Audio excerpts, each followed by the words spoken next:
Semakin terkenal, Haji Faisal pilih jadi artis atau pebisnis? Ini jawabannya. Nama Haji Faisal tampaknya kini sudah tak asing di dunia hiburan tanah air. Iya, namanya dikenal masyarakat Indonesia pasca meninggalnya sang anak, Bibi Ardiansyah beserta istrinya, Vanessa Angel pada November tahun 2021 lalu. Tak hanya itu, namanya semakin populer karena perseteruannya dengan mantan besannya yaitu Dodi Sudrajat. Kini, Haji Faisal kerap menjadi bintang tamu di berbagai program acara, namun ia juga masih terus menjalankan bisnisnya. Sebab, sebelum merambah dunia entertainment, ayah dari Fuji dan Fadly itu merupakan seorang pebisnis. Lantas, jika disuruh memilih menjadi artis atau pebisnis, mana yang akan diprioritaskan Haji Faisal? Saat ditanya hal itu, Haji Faisal menyinggung usianya yang sudah tidak muda dan kurang cocok menjadi artis. Jadi artis kan udah umur saya, masak masih mungkin gak kira-kira, celetuk Haji Faisal seraya tertawa dikutip dari kanal YouTube Seleb Oncam News, Jumat tanggal 8 April tahun 2022.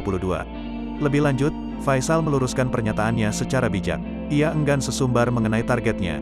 Faisal menyebut bahwa ia hanya menjalani kehidupan apa adanya dan mengikuti arus saja.